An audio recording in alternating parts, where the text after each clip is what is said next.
Welcome back to my channel. ಎಲ್ಲರೂ ಹೇಗಿದ್ದೀರಾ, ಆರಾಮಿದ್ದೀರಾ ಅಂತ ಅಂದ್ಕೊಳ್ತೀನಿ. ಸೊ ಪ್ರೆಗ್ನೆನ್ಸಿ ಬಗ್ಗೆ ಹೇಳಬೇಕಂದ್ರೆ ಇವಾಗ 15 ವೀಕ್ಸ್ ನಡೀತಾ ಇದೆ ಆ್ಯಂಡ್ ಇವತ್ತು ಡೇಟ್ ಬಂದು June 9th ಇದೆ. ಸೊ ಇವಾಗ ಅಪಾಯಿಂಟ್ಮೆಂಟ್ ಇದೆ ಡಾಕ್ಟರ್ ಜೊತೆ. 15 ವೀಕ್ಸಿಗೆ ಒಂದು ಸತಿ ಅಪಾಯಿಂಟ್ಮೆಂಟ್ ಇತ್ತು.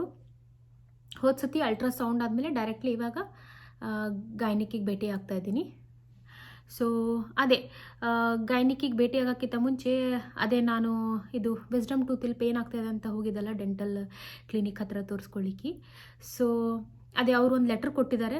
ಸೊ ಟೂತ್ ಎಕ್ಸ್ಟ್ರಾಕ್ಷನ್ ಆಗಲಿ ಅಥವಾ ಡ್ರಿಲ್ಲಿಂಗ್ ಏನೇ ಆಗಲಿ ಅದ್ರದ್ದು ರಿಲೇಟೆಡ್ ಅವ್ರದ್ದು ಗೈನಕಾಲಜಿಸ್ಟ್ದು ಕನ್ಸರ್ಟ್ ಬೇಕು. ಪೇಪರ್ ಮೇಲೆ ಅವರು ಈ ಥರ ಸಿಗ್ನೇಚರ್ ಮಾಡಿಕೊಡ್ಬೇಕು. ಸೊ ದ್ಯಾಟ್ ಏನೂ ಪ್ರಾಬ್ಲಮ್ ಇಲ್ಲ, ಪ್ರೆಗ್ನೆಂಟ್ ಇದ್ದಾಳೆ. ಸೊ ಈ ಥರ ಟೂತ್ ಎಕ್ಸ್ಟ್ರಾಕ್ಷನ್ ಅದೆಲ್ಲ ಮಾಡ್ಬೋದು ಅಂತ ಅಂದ್ಕೊಂಡು ಒಂದು ಪೇಪರ್ ಮೇಲೆ ಜಸ್ಟ್ ಒಂದು ಸಿಗ್ನೇಚರ್ ಬೇಕು ನಂದು ಗೈನಕಾಲಜಿಸ್ಟು. ಅದೊಂದು ಪೇಪರ್ ಒಯ್ತಾ ಇದ್ದೀನಿ. ಆ್ಯಂಡ್ ಪ್ಲಸ್ ಒಂದು ಆ್ಯಂಟಿಬಯೋಟಿಕ್ಸ್ ಕೊಟ್ಟಿದ್ರು ನನಗೆ. ಸೊ ವಿಸ್ಡಮ್ ಟೂತ್ ಭಾಳ ಪೇನ್ ಆಗ್ತಾಯಿದೆ ಅಂತಂದರೆ ತಾಳ್ಕೊಳಿಕ್ಕೆ ಆಗ್ತಾಯಿಲ್ಲ ಅಂತ ಅಂದಾಗ ಅವರು ಅದು ಟ್ಯಾಬ್ಲೆಟ್ ಕೊಟ್ಟಿದ್ರು. ಬಟ್ ಅಂಜಿನ ಆ ಟ್ಯಾಬ್ಲೆಟ್ ತೊಗೊಳ್ಳೇ ಇಲ್ಲ. ಬಿಕಾಸ್ ನಂಗೆ ಅಂಜಿಕೆ ಹೊಂಟಿತ್ತು. ಇನ್ನು ಡಾಕ್ಟರ್ ಜೊತೆನೂ ಮಾತಾಡಿಲ್ಲ. ಡೈರೆಕ್ಟ್ ಹೋಗಿ ಪ್ರಿಸ್ಕ್ರಿಪ್ಷನ್ ತೋರಿಸೇ ನೋಡೋಣ, ಜಾಸ್ತಿ ಪೇನ್ ಆಗ್ತಾಯಿದೆ ಅಂತಂದ್ರೆ ಮಾತ್ರ ತೊಗೊಳ್ತೀನಿ, ಇಲ್ಲಾಂದ್ರೆ ಇಲ್ಲ ಅಂತ ಹಾಗೆ ಕಂಟ್ರೋಲ್ ಮಾಡ್ಕೊಂಡಿನಿ. ಸೊ 4-5 ಡೇಸ್ ಕಾನ್ಸ್ಟೆಂಟ್ ಪೇನ್ ಇತ್ತು, ಬಟ್ ಗ್ರ್ಯಾಜುವಲಿ ಡಿಕ್ರೀಸ್ ಆಗ್ತಾಯಿತ್ತು. ಸೊ ಹಾಗಾಗಿ ನಾನು ಟ್ಯಾಬ್ಲೆಟ್ ತೊಗೊಳ್ಳೋದು ರಿಸ್ಕ್ ತೊಗೊಳ್ಳಿಲ್ಲ. ಅಂಜಿಕೆ ಬರ್ತದೆ. ಇವತ್ತು ನಾಳೆ ಏನು ಭೀ ಆಗಲಿ ಸ್ಟಮಕ್ನಾಗ ಒಂಚೂರು ಮೂಮೆಂಟ್ ಆದರೆ ನನಗೆ ಭಯ ಆಗ್ತೈತಿ, ಏನಾಗ್ತದೆ ಬೇಬಿಗೆ ಏನಾದರೂ ಆಗ್ತದೆ ಅದು ಅಂತ. ಐ ಥಿಂಕ್ ಅದು ಎಲ್ರಿಗೂ ಅನ್ನಿಸ್ತದೆ. ನನ್ನ ಫ್ರೆಂಡ್ಸಿಗೂ ಹೇಳಿದಾಗ ಅವರು ಹಂಗೆ ಅಂತಾಯಿದ್ರು, ಡೋಂಟ್ ವೆರಿ, ಅದು ಜಸ್ಟ್ ಮಮ್ಮಿದು ಮೈಂಡ್ ಹಂಗೆ ಮಾಡ್ತದೆ ಯೋಚನೆ ಮಾಡಲಿಕ್ಕೆ ಅಂತ ಅಂದಿದ್ರು. ಸೊ ಹಾಗಾಗಿ ಪೇನ್ ತಾಳ್ಕೊಂಡೆ ನಾನು. ಆ್ಯಂಟಿಬಯೋಟಿಕ್ಸ್ ತೊಗೊಳ್ಳೇ ಇಲ್ಲ. ಇವಾಗ ಕಮ್ಮಿ ಇದೆ. ಸೊ ಡಾಕ್ಟ್ರಿಗೆ ಕೇಳ್ತೀನಿ. ಮತ್ತು ನೆಕ್ಸ್ಟ್ ಪೇನ್ ಸ್ಟಾರ್ಟ್ ಆಯಿತು ಅಂತಂದರೆ ಆವಾಗ ತೊಗೊಳ್ತೀನಿ. ಬಟ್ ಈಗ ಸದ್ಯಕ್ಕಂತೂ ತೊಗೊಳಂಗಿಲ್ಲ ಅಷ್ಟೇ. ಸೊ ಅದೇ ಇವತ್ತು ಗೈನಕಾಲಜಿಸ್ಟ್ ಹತ್ರ ಹೋಗಿ ನೋಡೋಣ ಏನಂತಾರೆ, ಏನು ಚೆಕಪ್ ಮಾಡ್ತಾರೆ ಗೊತ್ತಾಗುತ್ತೆ. ಆ್ಯಂಡ್ ಸೆಕೆಂಡ್ ಟ್ರೈಮೆಸ್ಟರ್ ಸ್ಟಾರ್ಟ್ ಆದಮೇಲೆ ಸ್ವಲ್ಪ ನನಗೆ ಪೆಲ್ವಿಕ್ ನೋವು ಆಗ್ತದೆ. ಏನೋ ನಡೆಯೋಕ್ಕೆ ಬರ್ತಾ ಇಲ್ಲ. ಸ್ವಲ್ಪ ವಾಕ್ ಮಾಡಿದ್ರೆ ಸಾಕು ಪೆಲ್ವಿಕ್ ಪೇನ್ ಸ್ಟಾರ್ಟ್ ಆಗ್ಲಿಕ್ಕೆ ಆಗ್ತದೆ. ಅದು ನಂಗೆ ಮೊದಲು ಆಗ್ತಿತ್ತು ಸ್ವಲ್ಪ. ಅಂದರೆ ಫಸ್ಟ್ ಟ್ರೈಮೆಸ್ಟರ್ನಾಗ ಹೆವಿ ನೋಜಿಯಾ ಇತ್ತು, ವಾಮಿಟಿಂಗ್ ಇತ್ತು, ಕಾನ್ಸ್ಟಿಪೇಷನ್ ಇತ್ತು. ಅದೆಲ್ಲ ಇವಾಗ ಟೇಮ್ ಆಗಿಬಿಟ್ಟಿದೆ. ಇವಾಗ ಏನೂ ಆಗ್ತಾಯಿಲ್ಲ. ಐ ಮೀನ್ ಡಾಕ್ಟ್ರ್ ಗೋಲಿ ಕೊಟ್ಟಿದ್ರು. ಸೊ ಕಂಟಿನ್ಯೂಸ್ಲಿ 3 ಮಂತ್ಸ್ವರೆಗೂ ತೊಗೊಂಡಿನಿ. ಇವಾಗ ಒಂದು ವಾರ ಹಿಡಿದು ತೊಗೊಳ್ತಾ ಇಲ್ಲ ನಾನು ವಾಮಿಟಿಂಗ್ ಟ್ಯಾಬ್ಲೆಟ್. ಬಿಕಾಸ್ ಇವಾಗ ಫಸ್ಟ್ ಟ್ರೈಮೆಸ್ಟರ್ ಮುಗಿದಿದೆ, ಸೆಕೆಂಡ್ ಟ್ರೈಮೆಸ್ಟರ್ನಾಗಿದ್ದೀನಿ. ಸೊ ಹಾಗಾಗಿ ಸ್ವಲ್ಪ ಇವಾಗ ಕಮ್ಮಿ ಆಗಿದೆ. ಬಟ್ ಅವಾಗವಾಗ ವಾಮಿಟ್ ಮಾಡ್ತೀನಿ 1-2 ಸತಿ. But that's fine. ಅವಾಗಂತೂ 24 hour ವಾಮಿಟ್ ಮಾಡ್ತಿದ್ದೆ. ಸೊ ಟ್ಯಾಬ್ಲೆಟ್ ತೊಗೊಳ್ಬೇಕಾಗ್ತಿತ್ತು ಡೈಲಿ. ಟ್ಯಾಬ್ಲೆಟ್ ಹೆಂಗಿತ್ತಂದರೆ 8 hours ಒಂದು ಸತಿ ತೊಗೊಳ್ಬೇಕಿತ್ತು. ಸೊ ಡೈಲಿ 2 ಟ್ಯಾಬ್ಲೆಟ್ಸ್ ತೊಗೊಳ್ತಿದ್ದೆ ನಾನು ಫಸ್ಟ್ ಟ್ರೈಮೆಸ್ಟರ್ನಾಗಿದ್ದಾಗ. ಸೊ ಇವಾಗ ಸೆಕೆಂಡ್ ಟ್ರೈಮೆಸ್ಟರ್ನಾಗ ಏನು ತೊಗೊಳ್ತಾ ಇಲ್ಲ ನಾನು. ಇವಾಗ ಕಮ್ಮಿ ಆಗಿದೆ. ಇದು ನಾಜಿಯಾ ಆಗಲಿ, ವಾಮಿಟಿಂಗ್ ಸೆನ್ಸೇಷನ್ ಆಗಲಿ, ಆಮೇಲೆ ಕಾನ್ಸ್ಟಿಪೇಷನ್ ಆಗಲಿ, ಅದೆಲ್ಲ ಕಮ್ಮಿ ಆಗಿದೆ. ಮೈಗ್ರೇನ್ ಅವಾಗವಾಗ ಆಗ್ತಿತ್ತು. ಸೊ ಮೈಗ್ರೇನ್ ಸಲಕ ಅದೇ ಓವರ್ ದಿ ಕೌಂಟರ್ ಅಷ್ಟೇ ಟ್ಯಾಬ್ಲೆಟ್ ಕೊಟ್ಟಿದ್ಲು ನನಗೆ ಡಾಕ್ಟರ್. ಟೈಲೋಲಿನ್ ಅಂತ ಒಂದು ಟ್ಯಾಬ್ಲೆಟ್ ಹೆಸರಿದೆ. ಅದು ಜಸ್ಟ್ ನಾನಂದೇ ಪೇನ್ ತಡ್ಕೊಳಿಕ್ಕೆ ಆಗ್ತಾಯಿಲ್ಲ. ಮೈಗ್ರೇನ್ ಪ್ಲಸ್ ವಾಮಿಟಿಂಗ್ ನಾಜಿಯಾ ಭಾಳ ಆಗ್ತಾಯಿತ್ತು ಫಸ್ಟ್ ಟ್ರೈಮೆಸ್ಟರ್ನಾಗ. ಫಸ್ಟ್ ವಿಸಿಟ್ ಮಾಡಿದಾಗ ಅವಾಗ ಭಾಳ ಪೇನ್ ಆಗಿತ್ತು. ಸೊ ಅವಾಗ ಹೇಳಿದೆ ನಾನು ಡಾಕ್ಟರಿಗೆ. ಸೊ ಆವಾಗ ನನಗೆ ಕಾನ್ಸ್ಟಿಪೇಷನ್ ಟ್ಯಾಬ್ಲೆಟ್ ಆಗಲಿ, ಆಮೇಲೆ ಇದ್ರದ್ದಾಗಲಿ ಪ್ರಿಸ್ಕ್ರಿಪ್ಷನ್ ಏನು ಕೊಟ್ಟಿಲ್ಲ. ಓವರ್ ದಿ ಕೌಂಟರ್ ಸಿಗುತ್ತೆ ತಗೋ ಅಂತಂದಿದ್ರು. ಫೈಬರ್ದು ಟ್ಯಾಬ್ಲೆಟ್ ಒಂದು, ಇದು ಸ್ಟೂಲ್ ಸಾಫ್ಟ್ನರ್ ಒಂದು, ಆಮೇಲೆ ಪ್ಲಸ್ ಅದೇ ಮೈಗ್ರೇನ್ಗೋಸ್ಕರ ಒಂದು 3 ತೊಗೊಂಡಿದ್ದೆ. ಫೈಬರ್ ಅಷ್ಟೊಂದು ತಿಂದಿಲ್ಲ, ತಿನ್ನೋ ಒಂದೊಂದ್ಸತಿ ವಾಂತಿ ಬರ್ತಿತ್ತು. ಸ್ಟೂಲ್ ಸಾಫ್ಟ್ನರ್ ಮಾತ್ರ ತೊಗೊಳ್ತಿದ್ದೆ. ಇವಾಗ ಓಕೆ. ಅವಾಗೇನು ಊಟ ಮಾಡ್ತಿರ್ಲಿಲ್ಲ. ಸೊ ಅದು ಪ್ರಾಬ್ಲಮ್ ಆಗ್ತಾಯಿತ್ತು. ಬಟ್ ಇವಾಗ ಊಟ ಸ್ವಲ್ಪ ಕನ್ಸ್ಯೂಮ್ ಮಾಡ್ತಾ ಇದ್ದೀನಿ. ಅವಾಗಂತೂ ಝೀರೋ ಇತ್ತು, ಊಟನೇ ಮಾಡ್ತಿರ್ಲಿಲ್ಲ. 24 hour ನೀರು ಕುಡಿದ್ರೂ ವಾಮಿಟ್ ಮಾಡ್ತಿದ್ದೆ, ಎಳ್ನೀರು ಕುಡಿದ್ರೂ ವಾಮಿಟ್ ಮಾಡ್ತಿದ್ದೆ. ಸೊ ಹಾಗಾಗಿ ಭಾಳ ಡೇಂಜರಸ್ ಇತ್ತು ಅವಾಗ. ಸೊ ಇವಾಗ ಪರವಾಗಿಲ್ಲ, ಇವಾಗ ಸರಿ ಇದೆ. ಸೊ ಇವಾಗ ಕಮ್ಮಿ ಆಗ್ತದೆ. ಬಟ್ ಸ್ಟಿಲ್ ಇವಾಗ ಜಾಸ್ತಿ ಪೇನ್ ಏನಾಗ್ತದೆ ಅಂದರೆ ಪೆಲ್ವಿಕ್ ಪೇನ್ ಆಗ್ತದೆ. ಸೆಕೆಂಡ್ ಟ್ರೈಮೆಸ್ಟರ್ನಾಗ ಸ್ಟಾರ್ಟ್ ಆಗಿ ಹಿಡಿದು ವಾಕ್ ಮಾಡ್ಲಿಕ್ಕೆ ಬರ್ತಾಯಿಲ್ಲ. ವಾಕಿಂಗ್ ಹೋಗ್ತೀನಿ, ಬಟ್ ಆದರೂ ಭಾಳ ಸ್ಲೋ ಆಗಿ ನಡ್ಕೋತಾ ಹೋಗ್ತೀನಿ. ಪೇನ್ ಜಾಸ್ತಿ ಆಗುತ್ತೆ. ಆಮೇಲೆ ಈ ಕಡೆಯಿಂದ ಕಡೆ ಮಲ್ಕೊಳ್ಳೋ ಟೈಮಿಗೆ, ರಾತ್ರಿಗೆ ಈ ಕಡೆಯಿಂದ ರೈಟಿಗೆ ಲೆಫ್ಟ್ಲಿಂದ ರೈಟಿಗೆ ಶಿಫ್ಟ್ ಆಗೋ ಟೈಮಿಗೆ ಅವಾಗ ಪೇನ್ ಆಗುತ್ತೆ. ಸೊ ಅದು ಕೇಳಬೇಕು. ಯೂಶ್ವಲಿ ಪೆಲ್ವಿಕ್ ಪೇನ್ ಆಗ್ತದಂತ ಇಂಟರ್ನೆಟ್ನಾಗ ನೋಡಿದೆ, ಗೂಗಲ್ನಾಗ ಸರ್ಚ್ ಮಾಡಿ. ಇವತ್ತು ನಾಳೆ ಅಂತೂ ಸ್ವಲ್ಪ ಏನಾರ ಹೊಟ್ಟೆಗೆ ಏನಾದರೂ ತ್ರಾಸಾದರೆ ಅಥವಾ ಏನಾರ ಆಯ್ತಂದ್ರೆ ಗೂಗಲ್ ಸರ್ಚ್ ಮಾಡೋದು, ಇದೇ ಅದಕ್ಕೆ ಆಗ್ತದೆ, ಇದೇ ಆಗ್ತದೆ. ಆಮೇಲೆ ಏನಾದರೂ ತಿನ್ನಬೇಕಾದ್ರೆ ತಿನ್ನಬೇಕು ಬೇಡ ಪ್ರೆಗ್ನೆನ್ಸಿ, ಸಾಕಾಗಿದೆ. ಪ್ರೆಗ್ನೆನ್ಸಿ ಅಲ್ಲದೇ ಒಳ್ಳೆ ಟಾರ್ಚರ್ ಆದಂಗೆ ಆಗಿದೆ ನನಗಂತೂ, ಲಿಟ್ರಲಿ ಹೇಳ್ಬೇಕಂದ್ರೆ. ಅದ್ರದ್ದು ABCD ಗೊತ್ತಿಲ್ಲ. ಒಂಚೂರು ಇದು ತಿಂದರೆ ಏನಾಗುತ್ತೆ, ಇದು ತಿಂದರೆ ಏನಾಗುತ್ತೆ ಅಂತ ಅಂದ್ಕೊಂಡು ಬರೀ ಗೂಗಲ್ ಸರ್ಚ್ ಮಾಡಿ ಮಾಡಿ ತಿನ್ನೋದಾಗೆ ಆಯಿತು. Anyways, it is part of the life. Obviously big responsibility ಇದೆ ಒಂದು ಲೈಫಿಗೆ ಹೊರಗೆ ತರಬೇಕು ಅಂತಂದರೆ. ಅದಕ್ಕೆ ಕೇರ್ಫುಲಿ ನೋಡಿಕೊಂಡು ಮಾಡಿಕೊಂಡು. ಆ್ಯಂಡ್ ಫಸ್ಟ್ ಟೈಮ್ ಆದಾಗಂತೂ ಸ್ವಲ್ಪ ಅಂಜಿಕೆ ಇದ್ದೇ ಇರ್ತದೆ ಐ ಥಿಂಕ್ ಎಲ್ಲರಿಗೂ. ಸೊ ನನಗೂ ಅದೇ ಅಂಜಿಕೆ ಅದ, ನನಗೆ ಓವರೇ ಅಂಜಿಕೆ ಅದ ಅಂತ ಅನಿಸ್ತದೆ ನನಗೆ. ಸ್ವಲ್ಪ ಏನಾದರೂ ಆಗಬೇಕು, ಆಯಿತು ಏನೋ ಆಗ್ತದೆ, ಏನೋ ಆಗ್ತದೆ, ಏನೋ ಆಗ್ತದೆ, ಯಾಕೆ ಆಗ್ತದೆ, ಹಿಂಗೆ ಯಾಕೆ ಆಗ್ತದೆ, ಬೇಬಿಗೆ ಏನಾರು ಆಗ್ತಾ ಇದೇನಾ ಅಂತ ಅನಿಸ್ತಾಯಿತ್ತು. ಮೊನ್ನೆ ಅದೇ ಚುರ್ಮುರ ಮಾಡ್ಕೊಂಡು ತಿಂದೆ, ಫುಲ್ ಹೊಟ್ಟೆ ಸ್ಟಿಫ್ ಹಿಡಿತು. ಹೊಟ್ಟೆ ಸ್ಟಿಫ್ ಹಿಡಿದು ನನಗೇನು ಅನ್ನಿಸ್ತು, ಆಯಿತು ಬೇಬಿ ಉಲ್ಟಾ ಆಯಿತು, ಬೇಬಿ ಬ್ರೀಚ್ ಆಯಿತು ಅಂತ ಅನ್ನಿಸ್ತು. ಅಂದರೆ ಬೇಬಿನ ತಲೆ ಈ ಕಡೆ ಬಂತು, ಏನೇನೋ ಆಯಿತು ಅಂತ ಇಮ್ಯಾಜಿನೇಷನ್ ಸ್ಟಾರ್ಟ್ ಆಗಿತ್ತು. ಮತ್ತು ನೆಕ್ಸ್ಟ್ ಡೇ ಆ ಸ್ಟಿಫ್ನೆಸ್ ಹೋಯಿತು. ಐ ಡೋಂಟ್ ನೋ, ಚುರ್ಮುರ ತಿಂದರೆ ಆಗ್ತದೇನೋ, ಬಟ್ ಅದೇ ಚುರ್ಮುರ ಈಗ ತಿಂತಾಯಿಲ್ಲ. ಅದು ತಿಂದಾಗೆ ಫುಲ್ಲು ಟೈಟ್ ಅಂದ್ರೆ ಒಂದೇ ಸೈಡ್ ಒಂಥರ ಗಂಟು ಹಿಡ್ದಂಗೆ ಆಗಿತ್ತು. ಅದು ಎಂತಕ್ಕಾಗಿತ್ತೋ ಗೊತ್ತಿಲ್ಲ, ಬಟ್ ಸಿಕ್ಕಾಪಟ್ಟೆ ಭಯ ಆಗಿತ್ತು ಅದರೊಂದು. ಸೊ ಇವಾಗ ಪರವಾಗಿಲ್ಲ.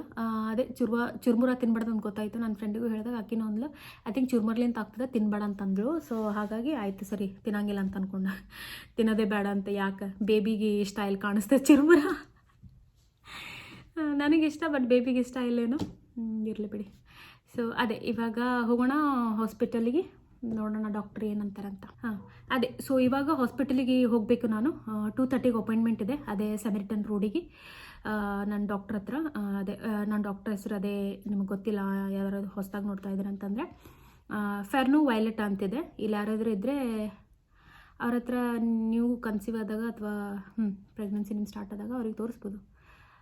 ನನಗಂತೂ ಒಳ್ಳೆ ಡಾಕ್ಟರ್ ಅನ್ನಿಸ್ತಾ ಇದ್ದಾಳೆ, ಚೆನ್ನಾಗಿದ್ದಾಳೆ, ಚೆನ್ನಾಗಿ ಮಾತಾಡ್ತಾಳೆ. ಜಾಸ್ತಿ ಮಾತಾಡೋಂಗಿಲ್ಲ, ಜಾಸ್ತಿ ಏನೂ ಹೇಳೋಂಗಿಲ್ಲ, ಪಾಯಿಂಟ್ ಟು ಪಾಯಿಂಟ್ ಅಷ್ಟೇ ಹೇಳ್ತಾಳೆ. ದಟ್ ಈಸ್ ಗುಡ್ ಅಲ್ಲ. ಜಾಸ್ತಿ ಹೇಳಿ ಅನ್ಸೋದಕ್ಕಿಂತ ಪಾಯಿಂಟ್ ಟು ಪಾಯಿಂಟ್ ಹೇಳಿ ಚಲೋ ಹೇಳೋರೇ ಬೇಕಲ್ವಾ. ಚಲೋ ಮಾತಾಡಿಸ್ತಾಳೆ, ಚಲೋ ಅಲ್ಲ doctor. I can recommend. I mean ನನಗಂತೂ ಚಲೋ. ಫಸ್ಟ್ ಟೈಮ್ ನಾನು ವಿಸಿಟ್ ಮಾಡ್ತಾಯಿದ್ದೀನಿ, ಸೊ ಚಲೋನೇ ಅನ್ನಿಸ್ಲು. ಫೆರ್ನು ವೈಲೆಟ್ ಅಂತ ಅವಳ ಹೆಸರಿದೆ. ನೋಡಿ ನೀವು ಹೋಗಿ ಕನ್ಸಲ್ಟ್ ಮಾಡ್ತೀರಾ ನೀವು ಪ್ರೆಗ್ನೆನ್ಸಿ ಟೈಮಿಗೆ ಅಂದರೆ ಹೋಗ್ಬೋದು. ಚಲೋ ಇದ್ದಾಳೆ ಡಾಕ್ಟರ್, ಎಕ್ಸ್ಪೀರಿಯನ್ಸ್ಡೇ ಅನ್ನಿಸ್ತಾಳೆ.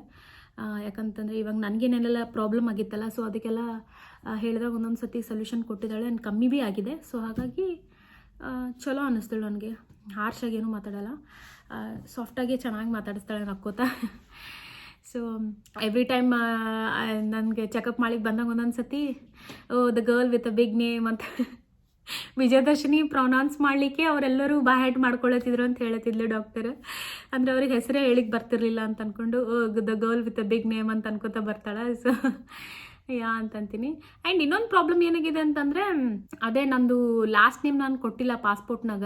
ಸೊ ಅದೊಂದು ಕಿರಿಕಿರಿ ಆಗಿಬಿಟ್ಟಿದೆ. ಎಲ್ಲಿ ನೋಡಿದ್ರೆ ಬರೀ ನನಗೆ ಫ್ನೂ ಅಂತ ಕರಿತಾ ಇದ್ದಾರೆ. ಅಂದರೆ FNU ಅಂದರೆ ಫಸ್ಟ್ ನೇಮ್ ಅನ್ನೋನು.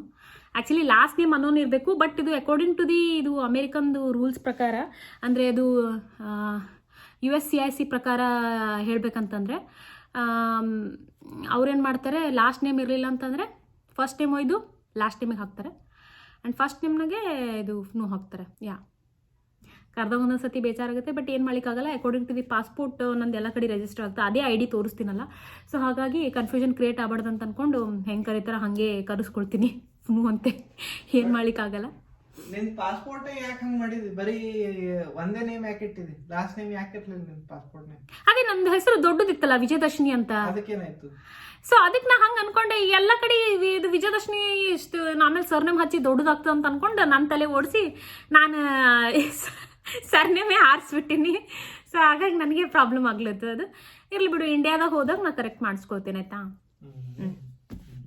ಅವನಿಗೆ ಎವ್ರಿ ಟೈಮ್ ಬೈತಿರ್ತೀನಿ, ನಂದು ಪಾಸ್ಪೋರ್ಟ್ ನಂದು ಹೆಸರು ಎಲ್ಲರೂ ಫ್ನೂ ಅಂತ ಕರೀತಾರೆ, ಅವ್ನು ಫ್ನೂ ಇಲ್ಲ ಅಂದರೆ ಅವ್ನು ನನಗೆ ಬೈತಾನೆ, ನೀನೇ ಮಾಡಿದ್ದು, ನೀನೇ ಸರ್ನೇಮ್ ಯಾಕೆ ಇಟ್ಟಿಲ್ಲ ಅಂತಂತಂದ್ರೆ ಏನು ಮಾಡೋಕ್ಕಾಗಲ್ಲ. ಇವಾಗ ಅವ್ನು ಮೊದಲೇ ಹೇಳಿದಂದರೆ ನಾನು ಮೊದಲೇ ಹೇಳ್ತೀನಿ. ನಂಗೆ ಗೊತ್ತಿರಲಿಲ್ಲ ಪಾಸ್ಪೋರ್ಟ್ನಾಗ ಈ ಥರ ಪ್ರಾಬ್ಲಮ್ ಆಗ್ತದೆ. ಆ್ಯಂಡ್ ಎನಿವೇಸ್ ನಂದು ಎಲ್ಲ SSLC ಆಗಲಿ ಅಲ್ಲೆಲ್ಲ ಬರೀ ಫಸ್ಟ್ ನೇಮ್ ಅಷ್ಟೇ ಇದೆ, ಲಾಸ್ಟ್ ನೇಮ್ ಇಲ್ಲ ನನಗೆ. ಇದ್ರೂ ಕೂಡ ನಾನು ಜಾಸ್ತಿ ದೊಡ್ಡದಾಗ್ತದೆ, ಯಾಕಂದ್ರೆ ನನ್ನ ಹೆಸರೇ ದೊಡ್ಡದದ, ಇನ್ನು ಸರ್ನೇಮ್ ಇಟ್ಟರೆ ಇನ್ನೂ ದೊಡ್ಡದಾಗ್ತದೆ ಅಂತ ಅಂದ್ಕೊಂಡು ಆ ಆ್ಯಂಗಲ್ನ ನಾ ಇದು ಮಾಡಿಬಿಟ್ಟೆ. ಬಟ್ ಎನಿವೇಸ್ ಇರಲಿ.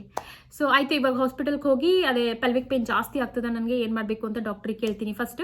ಅದು ಸೆಕೆಂಡ್ ಟ್ರೈಮೆಸ್ಟ್ರಿಗೆ ಸ್ಟಾರ್ಟ್ ಆಗಿದೆ, ಸೊ ಲೇಟ್ ಆಗುತ್ತೆ. ಸೊ ಬನ್ನಿ ಹೋಗೋಣ. ಓಕೆ, ಹಾಸ್ಪಿಟಲ್ಗೆ ರೀಚ್ ಆದ್ವಿ. ಗುಡ್ ಸಮರಿಟನ್ ಹಾಸ್ಪಿಟಲ್ ಅಂತ.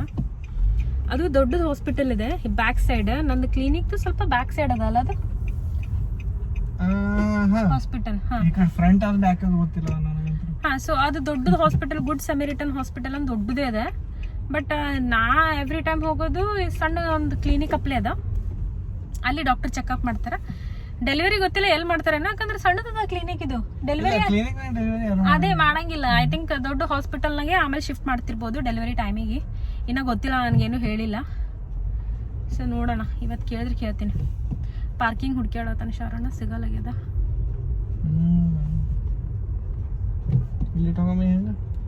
ಎಲ್ಲದ ಇಡು, ಏನದ ಅದು ಫಿಸಿಷಿಯನ್ ಓನ್ಲಿ ಅಂತ ನೋಡು. ಪೇಷಂಟ್ ಇಲ್ಲ, ಅದು ಫಿಸಿಷಿಯನ್ ಓನ್ಲಿ ಅಂತದ.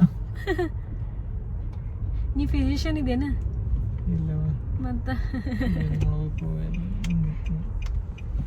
ಶರಣದ ಆಫೀಸ್ ಅದ, ಬಂದ ನಂಗೆ ಇಲ್ಲ ಚಮಿ ನೋಡು. ಪೇಷಂಟ್ ಓನ್ಲಿ ಇತ್ತಂದ್ರೆ ಹಚ್ಚು ಇಲ್ಲೇ. ಪೇಷಂಟ್ ಪಾರ್ಕಿಂಗ್ ಬರ್ಬೋದು. ಆಯ್ತು ಹಚ್ಚು.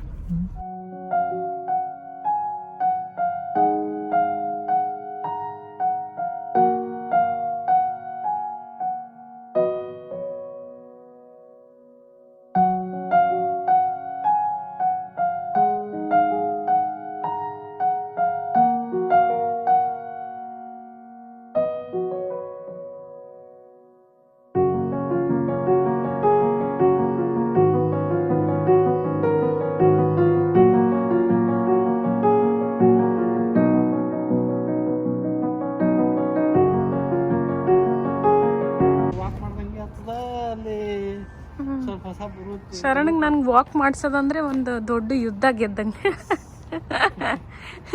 ಬಟ್ ಏನರ ಒಂದು ನೆಪ ಬೇಕು ಅವ್ನಿಗೆ ನಂಗೆ ವಾಕ್ ಮಾಡಿಸ್ಲಿಕ್ಕೆ, ಇಲ್ಲಾಂದ್ರೆ ವಾಕೇ ಮಾಡಂಗಿಲ್ಲ. ಹೌದಿಲ್ಲ?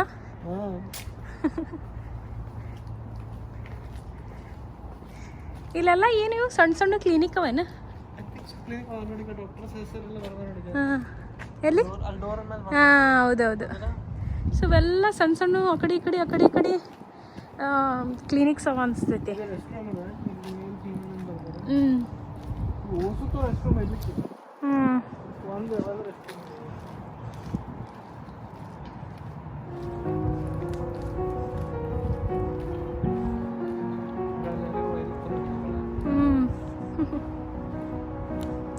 ಚಂದ ಅದ ಇಲ್ಲಿ, ಫುಲ್ ವೈಡ್ ಸ್ಪ್ರೆಡ್ನಾಗ ಅದ ಎಲ್ಲ ಕಡೆ ಕ್ಲಿನಿಕ್ ಅಂತ.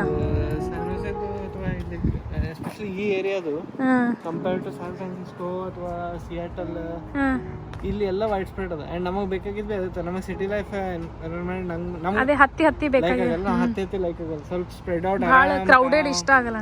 ಲೀಜರ್ಲಿ ನೇಚರ್ ಜಾಸ್ತಿ ಇದ್ದದ ಏರಿಯಾ. ಗುಲಾಬಿ ಹೂವ ಎಲ್ಲ ಬೆಳೆಸ್ಯಾರ, ಚಂದ ಮೇಂಟೈನ್ ಮಾಡ್ತಾರ. ಬರ್ತ್ ಆಗಿದ್ದಕ್ಕೆ ಕರ್ಕೊಂಡು ಹೋಗ್ತಾರೆ, ಬಲೂನ್ಸ್ ಎಲ್ಲ ತಂದಾರ. ಏನ ಡೆಲಿವರಿ ಆಗ್ಯದ ಅಂತ ತಗೊಂಡು ಬಂದಾರೇನೋ ಬಲೂನ್ಸ್.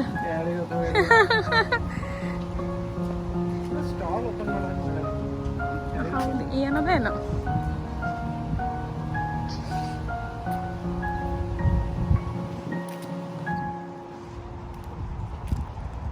ಓಕೆ, ಹಿಂಗೆ ಹೋದ್ರೆ ಅಲ್ಲಿ 2577 ಅಂತ ಕಾಣಿಸ್ತದಲ್ಲ, ಯಾ ಅದ್ರದ್ದು ಎಕ್ಸಾಕ್ಟ್ಲಿ ಸ್ಟ್ರೇಟ್ ಹೋದರೆ ನಮ್ದು ಕ್ಲಿನಿಕ್ ಬರ್ತದೆ. ಫೆರ್ನೋ ವೈಲೆಟ್ ಅದಂತ. ಅಲ್ಲಿಂದ ಇಲ್ಲಿ ತರ್ತಿ, ಇರ್ಲಿ ಬಿಡು. ಈಗ ಏನು ಮಾಡ್ತಿ? ಹಾಂ, ಏನು ಮಾಡಿ? ನಾನು ನಿಂದಿರ್ಲಿ, ಬೈತಾರ ಹೋಗಕ್ಕ. ನಾ ಹೆಂಗೆ ನಿಂದಿರ್ಲಿ? ಚಲೋ ಅನ್ಸಲ್ಲ. ಇದೇನದು ಸಿಟಿ ಬಸ್ ಅಪ್ಲೇನ ಖರ್ಚಿಫ್ ಹಾಕಿ ನಿಂದಿರ್ಲಿ, ನನಗೆ ನಿಂದಿರ್ಲಿ. ನಾವಲ್ಲ, ನಾ ಇಲ್ಲೇ ನಿಂದಿರ್ತೀನಿ ಆಯ್ತಾ? ನಾ ಇಲ್ಲಿ ನಿಂದಿರ್ತೀನಿ, ತಗೊಂಡ್ ಬಾ. ನಾ ಹೇಳ್ತಾ ನಾ ಹೆಂಗ್ ನಿಂದಿರ್ಲಿ ಬೇಬಿ? ಅಲ್ಲಿ ಹೋಗಿ ಅಸಹ್ಯ. ನಾವೆಲ್ಲ ಹೋಗಿ ಹಂಗೆ ನಿಂದ್ರಂಗಿಲ್ಲ ಪಾರ್ಕ್ನ. ಮತ್ತೆ ತಗೊಳ್ಳಿ, ಹೋಗಿ. ನೀನು ಬುದ್ಧಿ ತೋರ್ಸಾಗತ್ತಾನ, ನನಗೆ ಬೈದ್ ನಿಂದ್ರಿಸ್ತಾನೆ ಅಂತ ಪಾರ್ಕಿಗೆ ಬರ್ದಾಗ ನಾ ಹೇಳ್ಬೇಕಂತ. ನಾನು ಗಂಡ ಹೊಂಟನ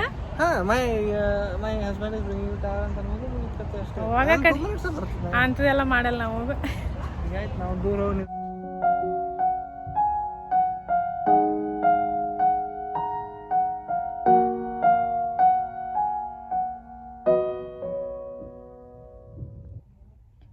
ಓಕೆ, ನರ್ಸ್ ಬಂದು ನಂಗೆ ಚೆಕಪ್ ಮಾಡಿದ್ಲು, ಬಿ ಪಿ ಚೆಕ್ ಮಾಡಿದ್ಲು, ಕರೆಕ್ಟ್ ಅದ ಅಂತ ಹೇಳಿದ್ಲು, ನಾರ್ಮಲ್ ಅದ. ಆ್ಯಂಡ್ ವೆಯ್ಟ್ ಭೀ ಚೆಕ್ ಮಾಡಿದ್ಲು.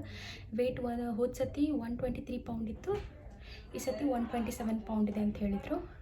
So everything is pretty normal. So ಅವಳಿಗೆ ಹೇಳಿದೆ ನೋಶಿಯಾ ಕಮ್ಮಿ ಆಗಿದೆ, ವಾಮಿಟಿಂಗ್ ಕಮ್ಮಿ ಆಗಿದೆ, ಕಾನ್ಸ್ಟಿಪೇಷನ್ ಕಮ್ಮಿ ಆಗಿದೆ. ಸೊ ದ್ಯಾಟ್ಸ್ ಗುಡ್ ಅಂತಂದ್ಲು. ಅದೇ ಪೆಲ್ವಿಕ್ ಪೇನ್ ಮಾತ್ರ ಇದೆ ಅಂದರೆ ಡಾಕ್ಟ್ರಿಗೆ ಮಾತಾಡು, ದೆನ್ ಲೆಟ್ಸ್ ಸಿ ಅಂತಂದ್ಲು. ಸರಿ, ಇವಾಗ ವೆಯ್ಟ್ ಮಾಡ್ತಾಯಿದ್ದೀನಿ. ಇಲ್ಲಿ ಬಿ ಪಿ ಚೆಕ್ ಮಾಡ್ತಾರೆ ಈ ರೂಮ್ನಲ್ಲಿ, ಸಣ್ಣದು ರೂಮ್ ಇದೆ. ಸೊ ಇನ್ನೊಂದು ರೂಮಿಗೆ ಹೋಗಬೇಕು. ಅಲ್ಲಿ ಆ್ಯಕ್ಚುಲಿ ಫೆರೋ ಡಾಕ್ಟರ್ ಸಿಗ್ತಾರೆ, ಸ್ಕ್ಯಾನಿಂಗ್ ಮಾಡ್ತಾರೆ, ಆ್ಯಂಡ್ ಏನೇನು ಪ್ರಾಬ್ಲಮ್ ಇದೆ ಅವ್ರಿಗೆ ಮಾತಾಡ್ಬೋದು, ಅವ್ರು ಅವಾಗ ಹೇಳ್ತಾರೆ. ಸೊ ಇದು 1 ಲೆವೆಲ್ದು checkup, weight, B P. Next doctor ಹತ್ರ ಹೋಗಬೇಕು, ಆ ಥರ ಇದೆ. ಅಲ್ಲೂ ಇದೇ ಥರ ಒಂದು ಸಣ್ಣ ರೂಮ್ ಇದೆ ಆ್ಯಂಡ್ ಸ್ಕ್ಯಾನಿಂಗ್ ಮಷಿನ್ ಇದೆ. ಆ್ಯಕ್ಚುಲಿ ಒಂದು ಸ್ಟ್ರೇಂಜ್ ಥಿಂಗ್ ಹೇಳಬೇಕಂತಂದರೆ, ನಾನು ಡಾಕ್ಟರ್ ಫೇಸೇ ನೋಡಿಲ್ಲ ಇಲ್ಲಿವರೆಗೂ, ಮಾಸ್ಕ್ನಾಗೆ ನೋಡೀನಿ. ಸೊ ಹೆಂಗೆ ಕಾಣಿಸ್ತಾಳೆ ಅಂತ ಅನ್ನೋದು ಐಡಿಯಾ ಇಲ್ಲ. ಮೈಟ್ ಬಿ ಆಕೆಗೂ ನಾ ಹೆಂಗೆ ಕಾಣಿಸ್ತೀನಿ ಅನ್ನೋದು ಗೊತ್ತಿಲ್ಲ, ಇಷ್ಟು ಮಾತ್ರ ಕವರ್ಡ್ ಇರುತ್ತೆ. ಬಟ್ ನನಗೂ ಗೊತ್ತಿಲ್ಲ ನಾನು ಡಾಕ್ಟರ್ ಹೆಂಗೆ ಕಾಣಿಸ್ತಾಳೋ ಏನೋ. ಸ್ಟ್ರೇಂಜ್. ಕೊರೋನಾಲಿಂತ ಡಾಕ್ಟರ್ ಫೇಸ್ ನೋಡಲಿಕ್ಕೂ ಆಗ್ತಾಯಿಲ್ಲ, ಎದುರು ಬಂದ್ರೆ ಭೀ ಪುನಃ ಇಡೋಂಗಿಲ್ಲ ವಿತೌಟ್ ಮಾಸ್ಕ್. ಯಾವಾಗಲೂ ವಿತ್ ಮಾಸ್ಕೇ ನೋಡೀನಿ. ಸೊ ಐ ಡೋಂಟ್ ನೋ ಹೆಂಗೆ ಕಾಣಿಸ್ತಾಳೆ ಏನೋ. ಸ್ಟ್ರೇಂಜ್. ಓಕೆ, ಚೆಕಪ್ ಆಯಿತು, ಮನೆಗೆ ಬಂದೆ. ಮನೆಗೆ ಬರೋದು ಹೇಳಬೇಕಂತ ಅಂದ್ಕೊಂಡು ಅಲ್ಲಿ ಹೇಳೋಕ್ಕಾಗ್ತಿರ್ಲಿಲ್ಲ, ಬಿಸಿಲು ಭಾಳ ಇತ್ತು. ಓಕೆ, ಫಸ್ಟ್ ನರ್ಸ್ ಬಂದು ಬಿ ಪಿ ಚೆಕಪ್ ಮಾಡಿದ್ಲು. ಆಕೆ ಬಂದು ಯು ಲುಕಿಂಗ್ ಕ್ಯೂಟ್, ಅಡೋರಬಲ್ ಅಂತ ಅನ್ಲತ್ತಿದ್ಲಿ, ಬೋಲಿಂತ. ಅಂದರೆ ಥ್ಯಾಂಕ್ ಯು ಅಂದ ನರ್ಸ್ ಅಂತಂದ್ಲು. ಆಮೇಲೆ ಡಾಕ್ಟರ್ ಬರೋದು, oh you look so cute and tiny ಅಂತ ಅನ್ಲತ್ತಿಳು. ನಾನು ಥ್ಯಾಂಕ್ ಯು ಅಂತಂದೆ. ಸೊ ಓಕೆ, ಆಮೇಲೆ ಹೇಳಿದ್ನ ಆಕೆಗೆ ನಂಗೆ ಈ ಥರ ಪೆಲ್ವಿಕ್ ಪೇನ್ ಆಗ್ಲತ್ತದ, ಯಾಕೇನೋ ಗೊತ್ತಿಲ್ಲ ಅಂತಂದ್ಲು. ಯಾಕೆ ಅಂತ ನಿಂಗೆ ಗೊತ್ತಿಲ್ಲ ಅಂತಂದ್ಲು. ಇಲ್ಲ ನಂಗೆ ಗೊತ್ತಿಲ್ಲ, ನೀನು ಪ್ರೆಗ್ನೆಂಟ್ ಇದೆಯಾ ಅದಕ್ಕೆ ಅಂತಂದ್ಲು. ಹೌದಾ, ಆಯಿತು ಸರಿ ಅಂತಂದೆ. ಆಮೇಲೆ ಅಂದ ಪೇನ್ ಆಗ್ತದೆ, ಯಾಕಂತಂದ್ರೆ ಬೇಬಿ ಗ್ರೋ ಆಗ್ತಿರ್ತದೆ, ಇದು ಫಿಟಸ್ ಬಿ ಗ್ರೋ ಆಗ್ತಿರ್ತದೆ. ಸೊ ಅದು ಬೇರೆ ಆರ್ಗನ್ಸ್ ಮೇಲೆ ಪ್ರೆಷರ್ ಕ್ರಿಯೇಟ್ ಮಾಡ್ತಿರ್ತದೆ. ಸೊ ಅದಕ್ಕಾಗಿ ಪೇನ್ ಆಗ್ಲತ್ತದ, ನಥಿಂಗ್ ಟು ವರಿ ಅಂತಂತಂದ್ಲು. ಆ್ಯಂಡ್ ಆಕಿಗೆ ಹೇಳಿದೆ ಅದು ವಿಸ್ಡಮ್ ಟೂತ್ ಬಗ್ಗೆ. ನಾ ಅದೇ ಕ್ಲಿನಿಕ್ಕಿಗೆ ಹೋಗಿದ್ದೆ, ಹಿಂಗೆ ವಿಸ್ಡಮ್ ಟೂತ್ ಎಕ್ಸ್ಟ್ರಾಕ್ಷನ್ ಬಗ್ಗೆ, ಆಮೇಲೆ ಕ್ಯಾವಿಟಿ ಬಗ್ಗೆ ಈ ಥರ ಹೇಳಕತ್ತಿದ್ರು. ಸೊ ಅದ್ರದ್ದು ಲೆಟ್ರ್ ಮೇಲೆ ಸೈನ್ ಮಾಡ್ಕೊಂಡು ಲೆಟ್ರದ್ದು ಸೈನ್ ಭೀ ಮಾಡಿಕೊಟ್ಲು. ಆಮೇಲೆ ಸ್ಟ್ಯಾಂಪ್ ಭೀ ಹಾಕಿದ್ಲು ಇಲ್ಲಿ. ಆಕೆ ಅಂದ್ಲು ಏನೂ ಆಗಂಗಿಲ್ಲ, ಪ್ರೆಗ್ನೆನ್ಸಿ ಟೈಮಿಗೆ ಟೂತ್ ಎಕ್ಸ್ಟ್ರಾಕ್ಷನ್ ಆಗಲಿ ಅಥವಾ ಯಾವುದೇ ಟೂತ್ ರಿಲೇಟೆಡ್ ಏನೇ ಆಗಲಿ ಪ್ರೆಗ್ನೆನ್ಸಿ ಟೈಮಿಗೆ ಏನೂ ಎಫೆಕ್ಟ್ ಆಗಂಗಿಲ್ಲ. ಬಟ್ ಅದೇ ಇದು ಇನ್ಫೆಕ್ಷನ್ ಗ್ರೋ ಆಯಿತು ಅಂತಂದ್ರೆ ಯೂಟರಸಿಗೆ ಹೋಗ್ತೈತಿ. ಯೂಟರಸಿಗೆ ಹೋದರೆ ಇದು ಏನಂತಾರೆ ಮಿಸ್ಕ್ಯಾರೇಜ್ ಚಾನ್ಸಸ್ ಭೀ ಆಗೋದಿರ್ತೈತಿ, ಭಾಳ ಪ್ರಾಬ್ಲಮ್ ಕ್ರಿಯೇಟ್ ಆಗೋದು ಇರ್ತೈತಿ. ಸೊ ಮೊದಲು ಅದು ಇನ್ಫೆಕ್ಷನ್ ಇದ್ದರೆ ಮೊದಲು ಅದಕ್ಕೆ ಟ್ರೀಟ್ ಮಾಡಬೇಕು. ಆಮೇಲೆ ನಾ ಹೇಳಿದೆ ಆ್ಯಂಟಿಬಯೋಟಿಕ್ ಇನ್ನೂ ತೊಗೊಂಡಿಲ್ಲ, ನಾ ಹಾಗೆ ಪೇನ್ ತಾಳ್ಕೊಂಡಿನಿ, ಬಿಕಾಸ್ ನಾ ಇನ್ನೂ ಕನ್ಸಲ್ಟ್ ಮಾಡಿರಲಿಲ್ಲ ನಿನ್ಗೆ. ಅದಕ್ಕೇನು ಪ್ರಾಬ್ಲಮ್ ಆಗಂಗಿಲ್ಲ, ಆ್ಯಂಟಿಬಯೋಟಿಕ್ ಹೆಸರು ಹೇಳಿದೆ. ಸೊ ನಡಿತೈತಿ, ತೊಗೋಬೋದು ಅಂತ ಹೇಳಿದ್ಲು. ಆಯಿತು ಸರಿ, ಇವತ್ತು ತೊಗೊಳ್ತೀನಿ. ಇವತ್ತು ಅಷ್ಟು ಪೇನ್ ಇಲ್ಲ, ಬಟ್ ಸ್ಟಿಲ್ ತೊಗೊಳ್ತೀನಿ, ಸೊ ದ್ಯಾಟ್ ಇನ್ಫೆಕ್ಷನ್ ಇರಬಾರ್ದು ಅಂತ ಅಂದ್ಕೊಂಡು ಮೊದಲು ಆ್ಯಂಟಿಬಯೋಟಿಕ್ ತೊಗೊಂಡಾದ್ಮೇಲೆ ಮತ್ತೆ ನೆಕ್ಸ್ಟ್ ಮತ್ತೊಂದು ವಿಸಿಟ್ ಕೊಡ್ತೀನಿ ಡೆಂಟಲಿಗೆ, ಸೊ ದ್ಯಾಟ್ ಇನ್ಫೆಕ್ಷನ್ ಏನೂ ಇಲ್ಲ ಅಂತ ಅಂದ್ಕೊಂಡು. ಅದರ್ವೈಸ್ ಮತ್ತೆ ಇನ್ಫೆಕ್ಷನ್ ಸ್ಟಮಕ್ಕಿಗೆ ಹೋಗಿ ಯೂಟರಸಿಗೆ ಹೋಗಿ ಅದು ಪ್ರಾಬ್ಲಮ್ ಕ್ರಿಯೇಟ್ ಆಗಬಾರ್ದು, ಅದು ಭಯ ಆಗ್ತದೆ ನನಗೆ. ಡಾಕ್ಟರ್ ಹೇಳಿದ ತಕ್ಷಣ ನಾನು ಅಂಜ್ಬಿಟ್ಟೆ ಒಮ್ಮೆಲ್ಗೆ, ಲೈಕ್ ಇದೇನದಪ್ಪ ನಾನು ಅಂದ್ಕೊಂಡೆ ಏನು ಅಂಥದ್ದು ಬರೀ ಪ್ರಾಬ್ಲಮ್ ಇಲ್ಲ ಅಂತ ಅಂದ್ಕೊಂಡೆ. ಬಟ್ ನಂಗೆ ಇನ್ಫೆಕ್ಷನ್ ಇರಲಿಕ್ಕಿಲ್ಲ, ಜಸ್ಟ್ ವಿಸ್ಡಮ್ ಟೂತ್ ಅಷ್ಟೇ ಹೊರಗೆ ಹೊಂಟಿದ್ದು ಪ್ರಾಬ್ಲಮ್ ಆಗ್ಲತ್ತ. ಹಾಫ್ ಹೊರಗೆ ಬಂದದ, ಹಾಫ್ ಇದು ಆಗಿದ್ದಕ್ಕೆ ಪ್ರಾಬ್ಲಮ್ ಆಗ್ಲತ್ತ. ಬೇರೆ ಹಲ್ ಮೇಲೆ ಪ್ರೆಷರ್ ಕ್ರಿಯೇಟ್ ಮಾಡ್ತದೆ ಅಷ್ಟೇ, ಓವರ್ ಲ್ಯಾಪ್ ಆಗ್ಯದ ಅಂತ ಅಂದ್ಕೊಂಡು ಆ ಥರ ಇತ್ತು. ಫೈನ್. ಸೊ ಬಂದ್ಲು ಡಾಕ್ಟರ್ ಬರೋದು ಅದೇ ಪೆಲ್ವಿಕ್ ಪೇನ್ದು ಹೇಳಿದೆ. ಸೊ ಅವರು ಒಂದು ಇದು ಕೊಟ್ಟಾರ, ಕೈರೋಪ್ಯಾಕ್ಟರ್ ಹತ್ರ ಹೋಗಿ ತೋರಿಸ್ಕೊಳ್ಳಿ ಅಂತ ಹೇಳಿದ್ರು.